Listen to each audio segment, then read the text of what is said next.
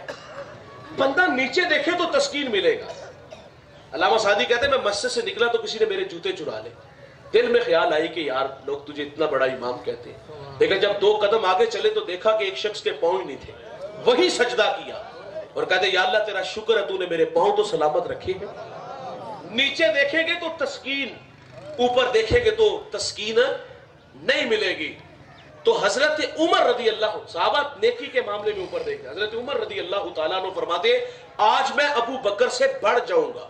کس معاملے میں؟ نیکی کے معاملے میں۔ آدھا لے آئے۔ اچھا حضرت عمر رضی اللہ تعالیٰ عنہ جو آدھا لائے تھے نا، وہ حضرت ابو بکر کے سارے مال سے بھی زیادہ تھا۔ ان کی معیشت مضبوط تھی، لیکن ابو بکر جب لائے تھے تو گھر میں دیوار پہ ہاتھ مار کے دیکھتے کہ کوئی سوئی بھی تو نہیں رہتی، وہ بھی لے آئے۔ حضرت ابو بکر سارا لائے، حضرت عمر آدھا لائے، آدھا سارے سے زیادہ تھا۔ اللہ اکبر۔ اب جب شخصیات آ گئی تو وہاں سوال کیا ہوا؟ سوال بدل دیا گیا نا۔ اگر یہ سوال ہوتا کہ کتنا لائے ہو، ابو بکر کا سارا مال حضرت عمر کے آدھے مال سے زیادہ نہیں تھا۔ اگر یہ سوال ہوتا کیا لائے ہو، کتنا لائے ہو، تو پھر حضرت عمر کا مال زیادہ تھا۔ حضور نے سوال ہی بدل دیا، فرمایا گھر میں کیا چھوڑ آئے ہو؟ ہائے ہائے ہائے، فرمایا گھر میں کیا چھوڑ آئے ہو؟ عرض کرتے حضور جو گھر میں تھا وہ آپ کے قدموں میں۔ گھر بار کا مال حضور کے قدموں میں ڈھیر کرتے ہیں، خود ٹاٹ کا خرقہ پہنتے ہیں، کانٹوں کے تکوے لگاتے ہیں، حضور کی خدمت میں حاضر۔ یار یہ ادا اللہ کو پسند آئی۔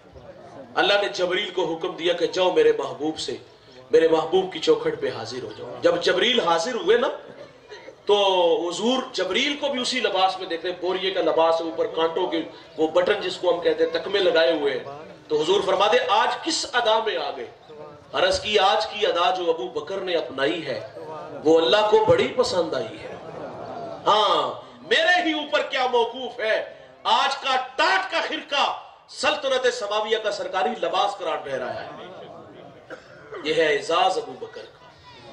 گھر-بار کا مال حضور کے قدموں میں ڈھیر کرتا اور کانٹوں کے تکمے لگا کے آ جاتا۔ یہ جذبے مانگو اللہ سے، اللہ ہمیں سیدنا صدیق اکبر جیسے جذبے عطا کرے۔ اقبال بھی کہتے ہیں ذرہ عشق نبی از حق طلب، سوز صدیق و علی از حق طلب، روح را جز عشق او آرام نیست، عشق کو روزیست پورا شام نیست، ہر کے عشق مصطفیٰ سامان اوست، بحر و بردر گوشائے دامان اوست۔ اقبال کہتے ہیں جوانو اللہ سے اگر کچھ مانگنا ہے تو نبی کے عشق کا ایک ذرہ مانگو، اور اگر سوز مانگنا ہے تو ابو بکر والا مانگو، مولا علی والا مانگو۔ کبھی اقبال کہتے ہیں مالک تڑپنے پھڑکنے کی توفیق دے، دل مرتضی سوز صدیق دے۔ یہ ہے سیدنا صدیق اکبر۔ یہاں میں ایک بات عرض کروں گا، انسان فطری طور پہ 4 چیزوں سے پیار کرتا ہے۔ کتنی چیزوں سے؟ 4 چیزوں سے، وطن، مال، اولاد، اور سب سے بڑھ کر انسان اپنی جان سے پیار کرتا ہے۔ کبھی سیدنا صدیق اکبر کی شخصیت کو دیکھو، آپ نے یہ 4 فطری محبت اللہ رسول کے لیے قربان کر دی تھی۔ انسان وطن سے پیار کرتا ہے۔ اس گاؤں کا نام کیا ہے؟ بکھی والا۔ یہاں بابا جی آپ کا بچپن، لڑکپن، جوانی، اب بڑھاپا آ گیا ہے۔ میرا ایک سوال ہے کہ اللہ آپ کو بہت زیادہ دے، اور جب بچے بڑے ہوتے ہیں تو والدین کی ترجیحات بدل جاتی ہے کہ چلو اب اچھے کالج یونیورسٹیوں میں یہ بچے تعلیم حاصل کریں۔ دیہاتوں میں وہ سہولیات نہیں ہوتی جو شہروں میں ہوتی ہے، اور پھر یہاں سے ہجرت کرنا پڑتا ہے صرف بچوں کے مستقبل کے لیے۔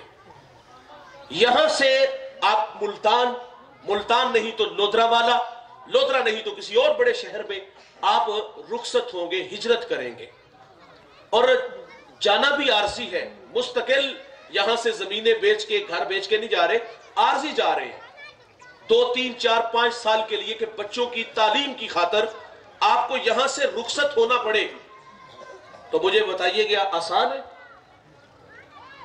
دیکھیں اس بستی سے لودرا جانا ہے، ہفتے میں 2 دفعہ آپ کے چکر بھی لگتے ہیں، آپ کے یہاں مویشی ہیں، یہاں کھیتی باڑی ہے، یہاں کاروبار ہے آپ کا، ہفتے میں 2-3 دفعہ آپ گاؤں بھی آتے ہو، لیکن جب اس گاؤں کو عارضی چھوڑ کر ملتان لودرا والا جاؤ تو گلیاں دے ککھ بھی روندے ہیں۔ ایسا ہی ہوتا ہے نا، جہاں بندہ رہے نا اس مٹی سے انسان مانوس ہوتا ہے۔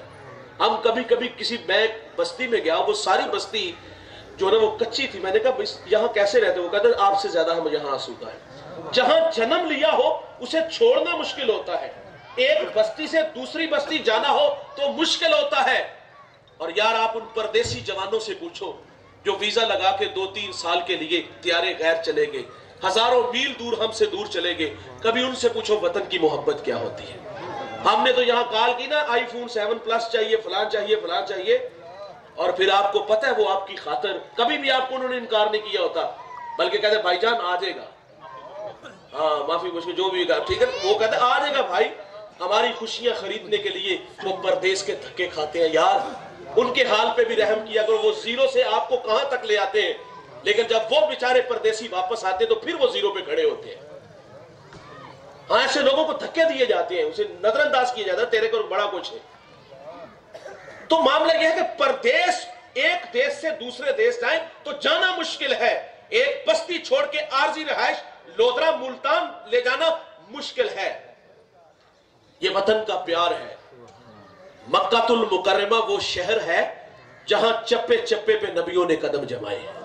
مکہ وہ شہر ہے جہاں کعبۃ اللہ ہے، جہاں اللہ کی 120 رحمت اترتی ہیں، وہاں چاہے زمزم ہے، وہاں مقام ابراہیم ہے، وہاں صفا مروہ ہے۔ مکہ چھوڑنا آسان تھا؟ مشکل تھا بھائی، اور چھوڑ کے جانا کہاں ہے؟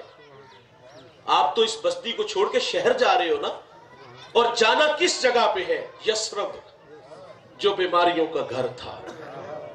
لیکن ابو بکر جانتے تھے، وہ کہتے ہیں نا کہ صدر ہر جا کے نشین صدر است، صدر جس جگہ پہ بھی بیٹھ جائے نا وہ جگہ مقام صدر ہو جاتی ہے۔ ابو بکر جانتے تھے کہ حضور مکے میں ہے تو مکہ افضل، مدینہ تشریف لے جائیں گے تو مدینہ افضل ہو جائے گا۔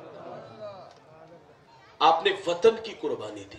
انسان مال سے پیار کرتا ہے، یہ فطری محبت ہے، تو مال خرچ کرنا کتنا مشکل ہے۔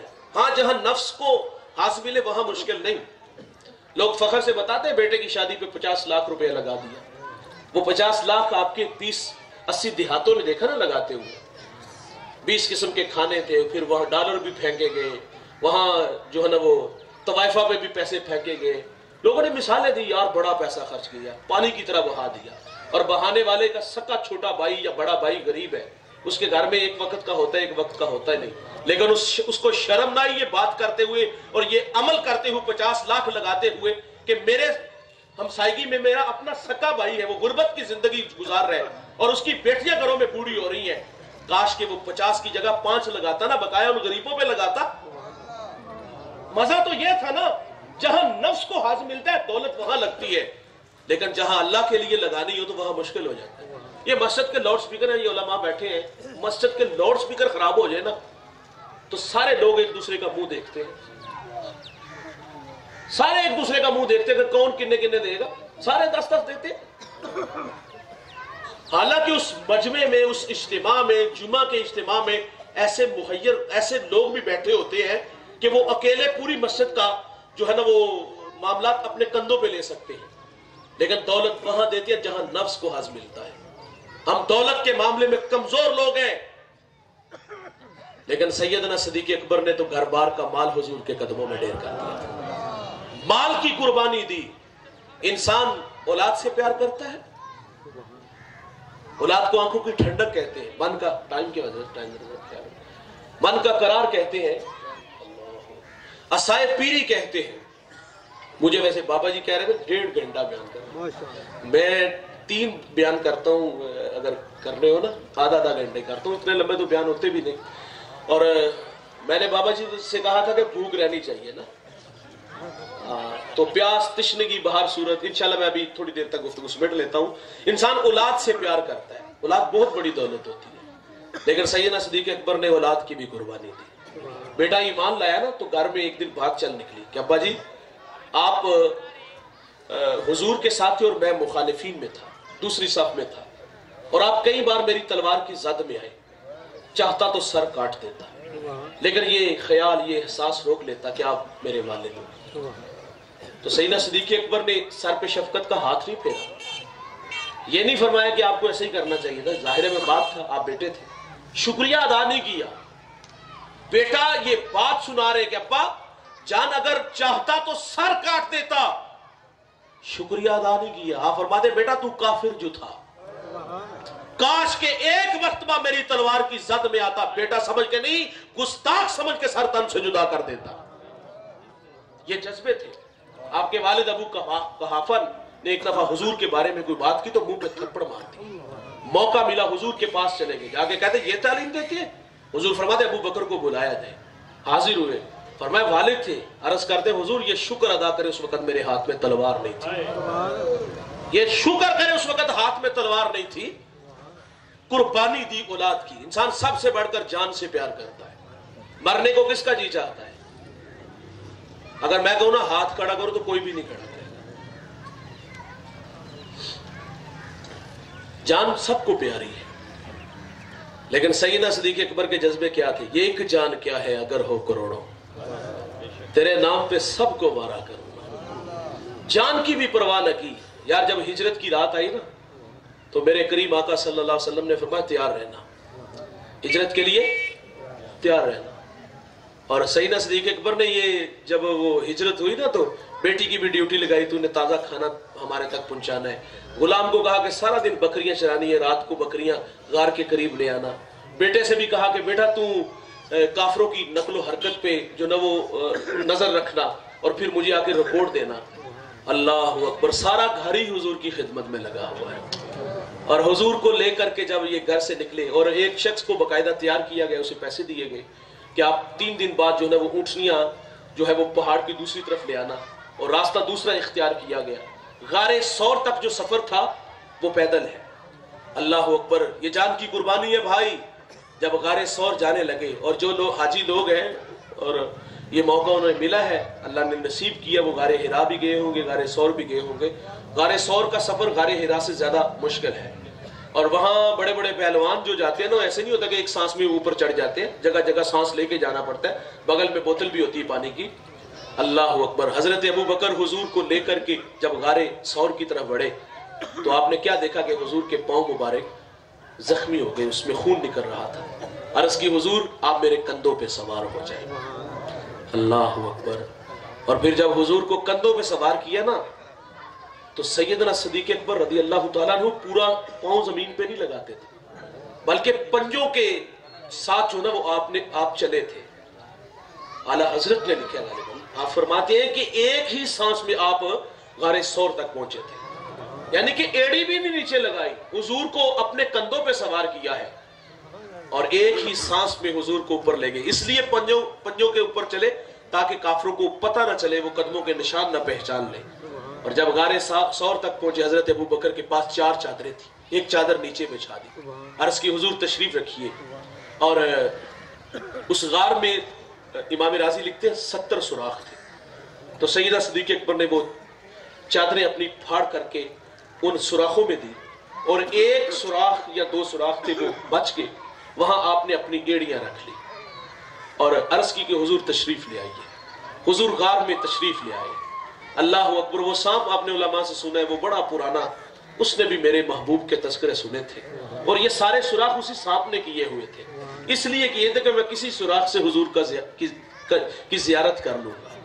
لیکن جب اس نے آ کے دیکھو شبوئے رسول سونگتا ہوا آیا نا تو اس نے دیکھا کہ وہاں تو آگے کپڑے ہیں اور ایک جگہ ابو بکر کی ایڑی ہے، وہاں آ کے سانپ نے اپنا منہ مارا، یہی کہا ہوگا کہ ابو بکر ایڑی پیچھے کرو۔ اللہ اکبر، لیکن کہا اب آج میری باری ہے۔ جب نانا پیچھے پاؤں کیا تو راوی کہتا ہے کہ وہاں اس نے 19 ڈنگ مارے۔ کتنے؟ 19 ڈنگ مارے، اور پاؤں کو جنبش ہونے نہیں دیا۔ کیوں؟ اس لیے کہ کہیں حضور کے آرام میں خلل نہ پڑے۔ جی بھر کے حضور کی زیارت کیا، حضور محو استراحت ہے، اور ابو بکر کو ڈنگ پہ ڈنگ لگ رہے ہیں، اور پھر بے اختیار آنکھوں سے آنسو نکل پڑے، حضور کے رخسار پہ گرے۔ حضور بیدار ہوئے، فرمایا ابو بکر کیا ہوا؟ دیکھیے بھائی جان، ہنگامی حالات ہو نا خدا نخواستہ مسجد کے پڑوس میں کسی کا گھر ہو تو اچانک اس گھر میں چور آ جائے تو ان حالات میں بندہ آداب کو بھول جاتا ہے کہ میرے شیخ کا گھر ہے یا علامہ صاحب کا گھر ہے. وہاں حضرت علامہ مولانا فلاں صاحب نہیں کہا جاتا, وہاں اس حالت میں چور چور کی پکار دی جاتی ہے. ایسے ہی ہوتا ہے نا یار. ابو بکر کو سانپ نے ڈنگ مارا, ایک نہیں مارا 19 مارے, اور ڈنگ مارے پورے جسم پہ, وہ اس کا زہر تھا اس کا. تو ابو بکر اس موقع پر کیا کہتے؟ سانپ سانپ سانپ, تقاضا یہی تھا. لیکن یار ادب کے کرینوں کو نہیں بھولے. کیا کہتے ہیں؟ میری ماں اور میرا باپ آپ پہ قربان ہو جائے, مجھے سانپ نے ڈس لیا. اگر جان کی باری آئی تو جان دینے کے لیے بھی تیار ہے. مال کی باری ہے تو مال بھی قربان کیا, اولاد بھی قربان کی, وطن بھی قربان کیا.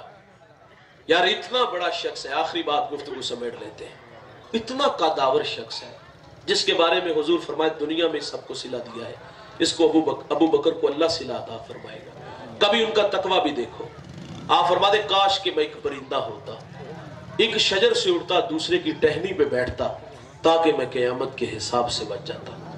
کبھی کہتے کاش کہ میں ایک سوکھی ہوئی لکڑی ہوتا اور لوگ اس کو جلا دیتے, میں خاک کا ڈھیر بن جاتا. اللہ تعالیٰ سے دعا ہے اللہ ہمیں سیدنا صدیق اکبر رضی اللہ تعالیٰ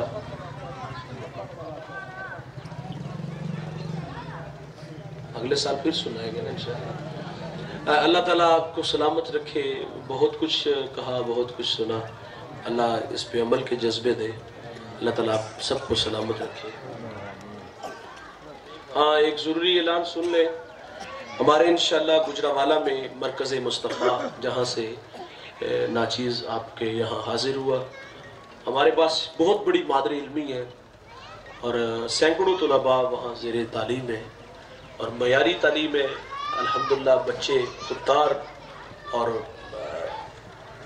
باوقار بن کر کے نکلتے اللہ کے فضل سے, اور بے نیازی کا درس اس جامعہ سے ملتا ہے, اور اللہ تعالیٰ قبول فرمائے. ہمارے وہاں سالانہ مصطفی اجتماع ہوتا ہے. اس سال انشاءاللہ 8 مارچ بروز اتوار صبح 10 بجے سے لے کر نماز عصر تک یہ پروگرام جاری رہے گا. تلاوت, نعت, مصطفی مبلغین کے خطابات ہوں گے. بعد عظیم پیرزادہ محمد رضا ثاقب مصطفی صاحب امیر اعلیٰ دارت المصطفیٰ آپ خطاب ارشاد فرمائیں گے. ہمارا پروگرام بامقصد ہوتا ہے, لوگوں کا وقت ضائع نہیں کرتے. بہت کچھ سیکھنے کو ملے گا, زندگی کی راہیں نصیب ہوں گی, عمل کے جذبے ملیں گے. تو آپ دوستوں سے گزارش ہے کہ نور و نگہت سے لبریز اس محفل نور میں تشریف لا کر اپنی سعادتوں کے حقدار بنیے گا. تو ہمارے یہاں قصبہ سے ایک دوست حضرت بھائی محمد حسین مصطفی صاحب, وہ ہمارے نمائندے ہیں, یہاں سے گاڑی جائے گی. تو آپ دوستوں سے گزارش ہے کہ آپ ان سے رابطہ کر لیں. تو ظاہر ہے کرایہ تو دینا ہی ہوگا نا. اللہ جہاں اتنے لگتے ہیں اللہ کی راہ میں بھی لگانے میں کوئی مشکل نہیں ہوگی. تو میری گزارش ہے کہ آپ تشریف لائیے گا. اللہ سے عمل کی جذبے. جی زیادہ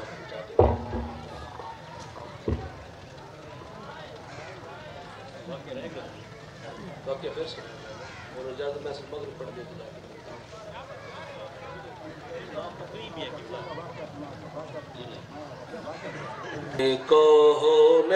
کونین سجانے کے لیے آ پائے, عزم کونین سجانے کے لیے آ پائے, بزم کونین سجانے کے لیے آ پائے, شمع توحید جلانے کے لیے آ پائے, شمع توحید جلانے کے لیے آ پائے, اور ایک پیغام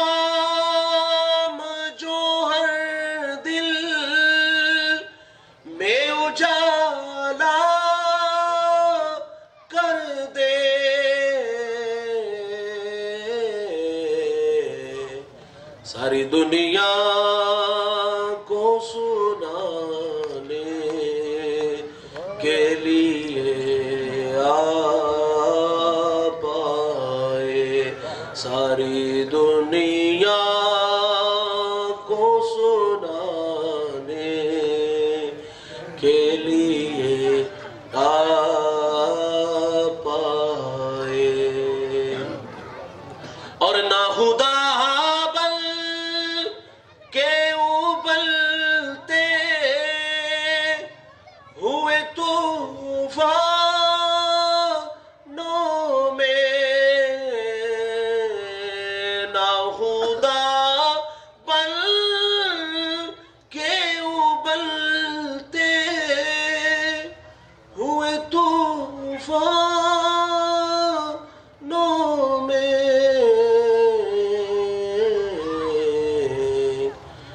کشتیاں پار لگانے کے لیے آپ آئے۔